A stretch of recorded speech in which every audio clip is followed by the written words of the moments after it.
Hello everyone. आज हम respiratory sound के कीबोर्ड जो कीवर्ड होते हैं उनके ऊपर एक क्वेश्चन है, उसको डिस्कस करेंगे। चलिए देखते हैं। In nurse is auscultating the lungs of a patient with congestive heart failure.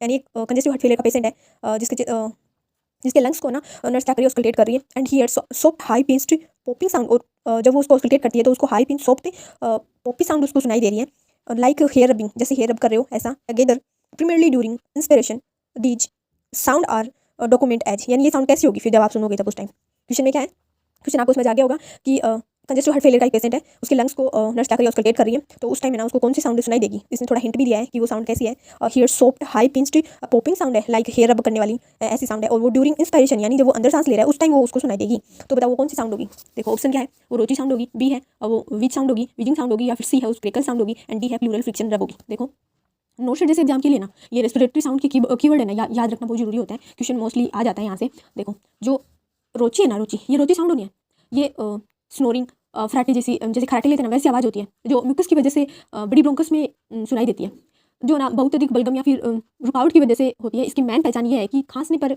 ये आवाज़ है ना अक्सर साफ हो जाती है या गायब हो जाती है, जबकि जो क्रेकल्स होते हैं ना वो बदलती नहीं है, वो आवाज़ जाती नहीं है ना। और इसमें बोला है कि इसमें primarily during wheezing sound and these sound are document. इसका ना इतना हिंट याद रखना कि ये साउंड है ना, ये खांसने पर और गायब हो सकती है। ये ना मतलब साफ करेंगे ना गले को तो ये गायब हो, जबकि क्रेकल्स है ना वो बदलते नहीं है।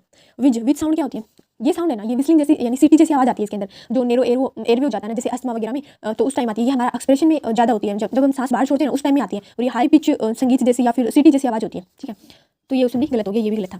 सी क्या बोला, क्रेकल साउंड, रेल साउंड। क्रेकल साउंड होती है ना, ये पॉपिंग या बबलिंग साउंड होती है, जो क्वेश्चन में भी दिया गया था। तब आती है जब बंद एलुलाई सडन खुलते हैं, जैसे फ्लूइड की प्रेजेंस में। इन्हें पहचानने का सबसे बेस्ट तरीका है कि ये इंस्पायरेशन जब अपन सांस अंदर लेंगे ना उस टाइम सुनाई देती है।